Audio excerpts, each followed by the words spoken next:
사사시대는요, 이스라엘 백성들이 애굽을 나와서 광야를 지나서 가나안 땅을 정복하고 그리고 그 땅에 정착해서 살고 있을 때, 그때 초기 왕정이 국가가 세워지기 전 초기 단계의 국가입니다.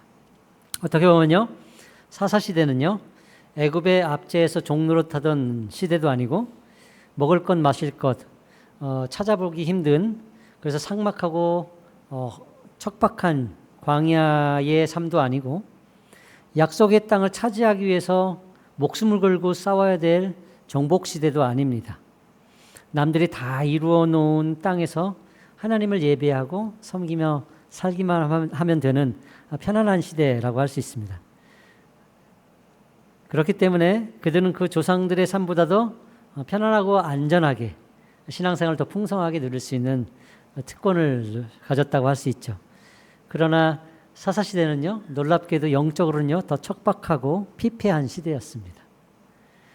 당시에, 사사시대 당시에 그들의 영적 상태는 애굽에 있을 때보다 더 심했고 광야를 지날 때보다 더 나빴고요, 가나안을 정복하는 그 시기보다 더 극악했습니다. 그래도 애굽에 있을 때는요, 진정으로 하나님께 외치며 기도할 때도 있었어요. 광야를 지날 때는요, 구름기둥 불기둥으로 하나님과 친밀하게 가까이 하면서 그의 음성을 듣기도 했습니다. 그리고 가나안을 정복할 때는요, 하나님의 음성을 듣고 그 말씀의 명령을 따라 살기도 했어요. 그런데 정작 가나안에 들어와서 살기 시작한 그 순간부터는요, 하나님의 말씀, 하나님의 음성이 그들에게 없어요. 그들의 삶의 원리와 방법은 하나님과 멀었고, 그리고 삶의 목표와 내용도 하나님과 관계가 없었습니다. 그들이 무언가를 하기 원한다면요, 단 하나예요. 내가 하기 원하니까. 그들이 무언가 하기 싫다면요, 그것도 단 하나예요. 내가 하기 싫으니까 네 마음대로 해. 그래서 사사기의 주제가가요, 성경에 2번 등장해요. 17장 6절과 21장 25절 2번 등장하는데, 사사기를 쭉 읽다 보면요, 이게 사사기의 주제가예요. 그때에는 이스라엘에 왕이 없었으므로 사람마다 자기 소견에 옳은 대로 행하였더라. 이스라엘 백성이 약속의 땅에 들어와서 사는 그때에 주변 국가들처럼 제도적인 왕은 없었어요. 하지만 이스라엘에게 왕이 없은 적은 사실은 없었습니다. 하나님이 왕이셨거든요. 하나님이 끊임없이 그들 곁에 계셨고 그들에게 말씀하셨고 통치하셨고 다스리셨어요. 하나님은 그들을 떠난 적도 없고 포기한 적도 없어요. 하나님은 그들의 왕이었어요. 그런데도 불구하고 그들은요, 황폐함과 포악함이 가득했고요, 끊임없이 하나님이 그들을 부르고 또 불러도요, 구원자를 보내고 그리고 평화를 주셔도 그들은 끊임없이 반역을 일삼았죠.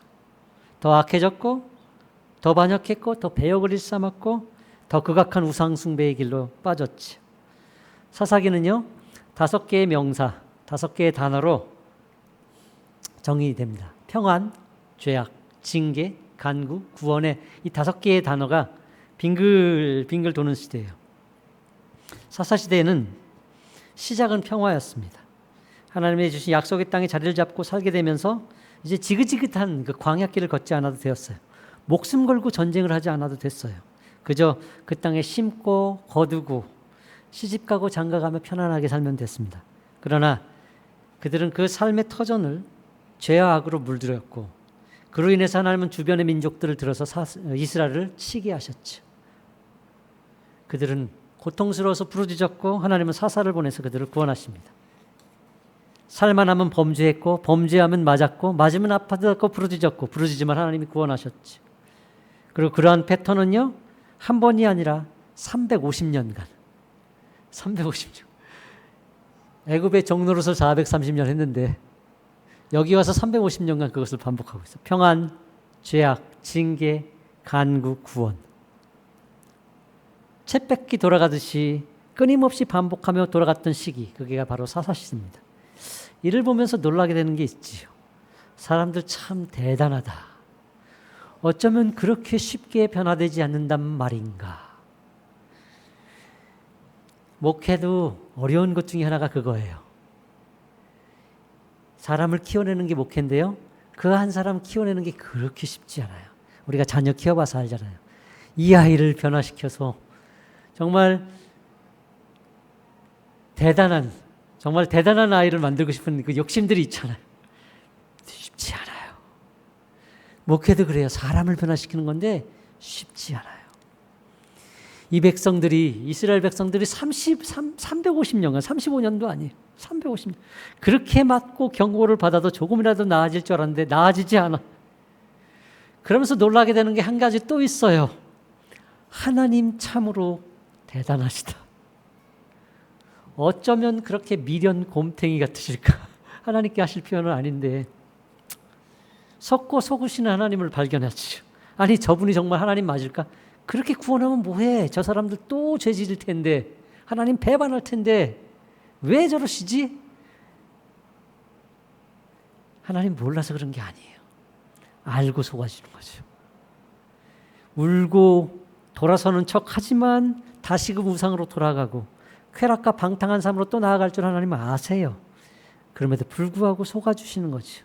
그것이 하나님의 크심이죠. 그 하나님의 긍휼하심이죠. 그렇게 속아주시면서 하나님은 하나님의 지혜와 뜻 안에서 하나님의 일을 해 가시는 거예요.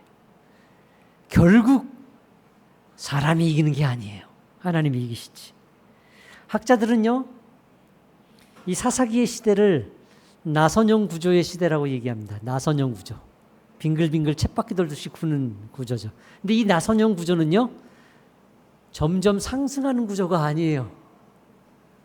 점점 하강하는 구조예요. 시간이 지나면 지날수록 이 나선형 구조가 나빠져요.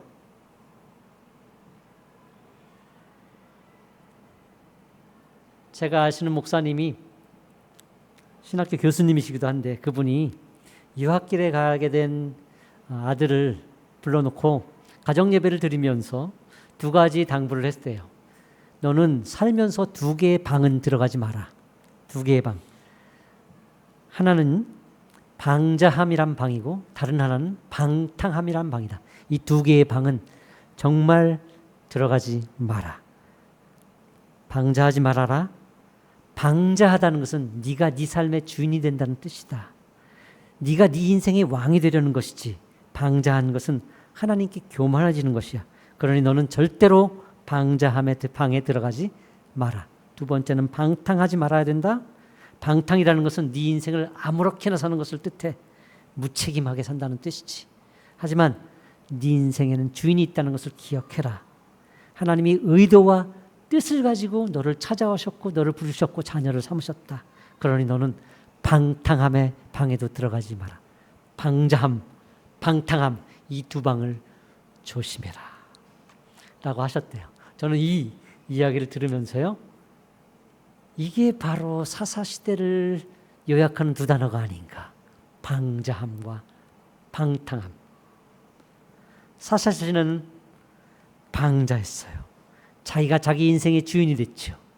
그래서 방탕했어요. 아무렇게나 막 살았죠. 자기 소견에 좋은 대로 자기 뜻을 따라서.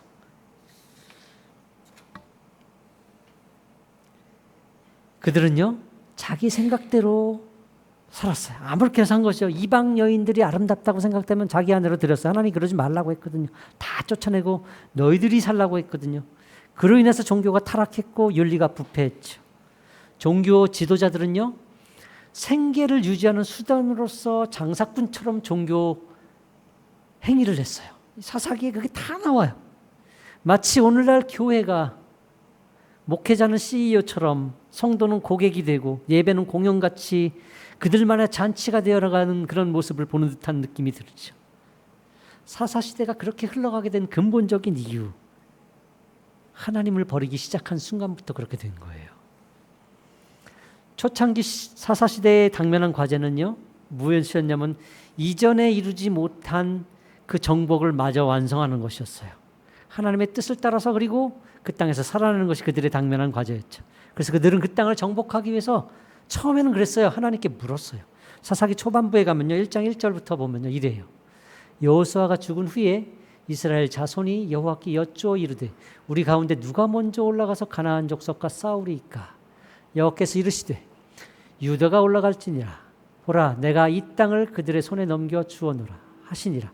유다가 그의 형제 시므온에게 이르되 내가 제비 뽑아 얻은 땅에 나와 함께 올라가서 가나안 족속과 싸우자. 그리하면 나도 내가 제비 뽑아 얻은 땅에 함께 가리라 하니 이에 시므온이 그와 함께 가니라. 이때만 해도 그들의 결정 기준이 뭐였냐면 하나님께 물어보고 하나님의 음성을 듣고 하나님의 뜻을 따르는 것이 정확하게 따르지는 못했죠. 유다가 가라 했는데 유다는 혼자 가지 않고 시므온을 데려가는 약간 다른 모습이 등장하긴 하지만 그래도 하나님의 음성을 들었다고요. 하나님이 가라 하면 갔고 가지 마라 하면 가지 않았죠. 유다부터 가라 하니까 유다가 가지요. 내가 너에게 그 땅을 주겠다니까 그것을 믿고 가지요. 그런데 어느 순간 그들의 행동 패턴이 조금씩 달라지기 시작해요. 사사기 1장이 가기도 전에 7장 19절에 가면요. 여호와께서 유다와 함께 계셨으므로 그가 산지 주민을 쫓아내었으나 골짜기의 주민들은 철병거가 있으므로 그들을 쫓아내지 못하였으며 이제 전쟁이 시작됐고 쫓아내기 시작했는데 골짜기는 못하는 거예요. 사사기 1장 27절 28절에 가면요. 므낫세가 베스안과 그에 딸린 마을들의 주민과 다하나과 그에 딸린 마을들의 주민과 돌과 그에 딸린 마을들의 주민과 이르불림과 그에 딸린 마을들의 주임과 무기또와 그에 딸린 마을들의 주민들을 쫓아내지 못하며 가나안 족속이 결심하고 그 땅에 거주하였더니 이스라엘이 강성한 후에야 가나안 족속에게 노역을 시켰고 다 쫓아내지 아니하였더라. 30절에는요. 스불론은 기드온 주민과 나할랄 주민을 쫓아내지 못하였으므로 가나안 족속이 그들 중에 거하면서 노역을 하였더라. 이전에 그들의 행동 기준은요. 하나님의 뜻, 하나님의 명령이었죠. 그런데요. 사사기 1장이 채 끝나기도 전에 그들은요. 그에 정복하지 못하는 모습 그리고 기준이 바뀌는 모습들이 등장하죠. 골짜기는 접근하기 힘들어서 철병거가 있어서 이런 이유들로 싸우지 못하죠. 그리고 경제적인 이유로 도움이 된다는 것으로 인해서 그들을 쫓아내지 않고 노예로 삼고 함께 거주하기 시작했죠. 이스라엘 백성들이 사사기에 와서 그러는 건 아니에요. 사실은요. 여호수아 시대부터 이런 기미가 등장하기 시작했어요. 여호수아 11장 22절에 가도요. 이런 기미가 나와요. 이스라엘 자손의 땅에는 아낙 사람들이 하나도 남지 않아 있고 하나도 남지 않았으면 그걸로 끝나야 되는데 가사와 가드와 아스도만 남았더라. 살짝 남죠. 이렇게 남은 것이 나중에 뭐가 되는 줄 알아요? 골리앗이 됩니다. 골리앗 성경을 보면요. 골리앗을 소개할 때요. 가드 사람 골리앗이라면서 등장해요. 이 가드에 약간 남은 이 골리앗이 나중에 거대한 장수가 돼서 이스라엘 전체를 위협하는 큰 위협으로 등장하죠. 이렇듯 이스라엘 백성이 정복하지 못한 땅이 있고 그에 따른 변명이 있었다는 것은요. 그들의 판단의 기준이 바뀌었다라는 것을 뜻합니다. 더 이상 그들의 행동이나 판단의 기준이 하나님의 말씀의 뜻이 아닙니다. 이제는 합리적으로는 방법, 인간의 이성과 판단으로 바뀌었다라는 거예요. 그때에는 이스라엘 백성에게 왕이 없었으므로 자기 소견에 옳은 대로 행하기 시작하는 것이죠. 하나님을 왕으로 모시지 않고 스스로가 왕이 되어서 판단하고 결정하기 시작하는 거예요. 더 이상 하나님께 묻지 않기 시작했고요. 하나님이 말씀하셔도 듣지 않기 시작한 거예요. 무엇이 더 이익인가를 따지기 시작했고요. 그들의 판단에 따라 합리적인 기준에 따라 여기는 힘들겠는데요. 이렇게 하는 게 더 나을 것 같은데요. 하는 것이죠. 그 결과 그들은 더 나아진 게 아니고 더 나빠진 거예요. 가치관과 문화, 그 가나안의 가치관, 가나안의 문화와 종교의 영향을 받아서 방자해졌고 방탕해진 것이죠. 그 방자함과 방탕함으로 인해서 끊임없이 맞고 울고 불고 그리고 괴로운 삶을 계속 사는 것이죠. 하루도 평안한 날이 없는 삶. 남의 나라 밑에서 눈치를 보고 사는 삶을 살게 되는 거예요. 분명 그들은요 애굽을 탈출했어요. 종에서 벗어났어요. 그 모진 광야를 지났어요. 하나님께서 약속하신 땅을 정복했어요. 그런데 종 노릇하고 있어요. 약속의 땅에 와서 끊임없이 종이 되고 살고 있어요. 종된 삶을 벗어나지 못하고 있는 것이죠. 무엇이 그들을 그토록 비참하고 처절한 인생을 만들었나요? 하나님을 잃어버렸기 때문에. 이게 근본적인 이유예요. 지난주에도 우리가 살펴본 말씀인데 이 말씀을 다시 한번 보겠습니다. 백성이 여호수아가 사는 날 동안 여호수아 뒤에 생존한 장로들 곧 여호와께서 이스라엘을 위하여 행하신 모든 큰 일을 본 자들이 사는 날 동안에 여호와를 섬겼더라. 그동안만 섬긴 거예요. 여호와의 종 눈의 아들 여호수아가 110세의 죽음에 무리가 그의 기업의 경내 에브라임 산지 가스산 북쪽 딥나 테라스에 장사하였고 그 시대의 사람들도 다 그 조상들에게 돌아갔고 그 후에 일어난 다른 세대는 여호와를 알지 못하여 여호와께서 이스라엘 위에 행하신 일도 알지 못하였더라. 사사시대 사람들은요, 삶으로 체험으로 하나님을 알았어요. 여호수아 시대의 다음 세대 사람들은 그 하나님을 듣기만 하다가 그 다음 세대로 가니까 하나님을 잃어버려요. 기적입니다. 그 조상들이 소유했던 하나님의 존재마저 조상들과 함께 잃어버리는 기적을 만들었어요. 그 기적이 일어나는 동안 그들은 긴 시간을 지난 것도 아니에요. 그 짧은 시간 동안 그들은 하나님도 잃어버리고 종교도 무너뜨리고 가치도 도덕도 다 와르르 실패를 거듭하며 탄식에 탄식이 넘쳐나며 눈물에 눈물이 연속인 삶을 사는 것이죠. 사실 더 평안하고 안락한 시대에 왔는데 더 평안하지 못하고 안락하지 못했다는 것이죠. 사사시대 이스라엘 백성의 실패는요, 신앙 전수의 실패입니다. 그들이 가진 신앙과 믿음을 다음 세대로 전달하는 것을 완전하게 실패한 것이죠. 다음 세대, 그 다음 세대로 가면서 하나님을 잃어버리죠. 하나님을 알던 세대에서 하나님을 듣던 세대로, 하나님을 듣던 세대에서 하나님을 완전히 모르는 세대로. 그래서 성경은 뭐라고 얘기해요? 그 후에 일어난 다른 세대. 이것은 정말 무서운 표현인 거예요. 그 다른 세대는 하나님이 없어요. 하나님이 기준이 아니에요.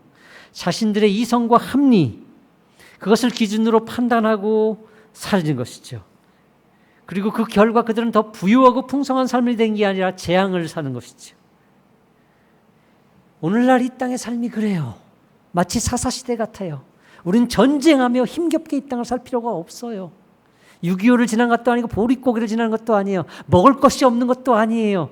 도대체 먹을 것이 어디 없단 말이에요.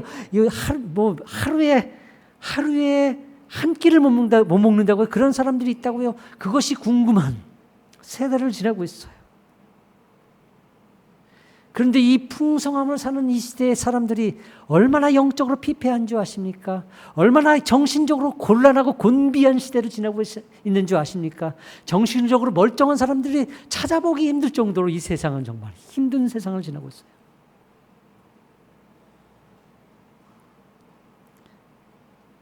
부모 시대는 지켜야 할 신앙을 지켜내지 못했고 다음 세대는 그 신앙을 전수받지 못했죠. 그 결과 350년의 암기, 그것이 사사시대죠.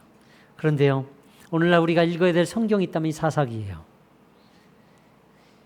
사사시대와 다를 바가 없거든요. 전쟁을 지나는 시대가 아니거든요. 자기 소주견에 옳은 대로 살아가고 있거든요.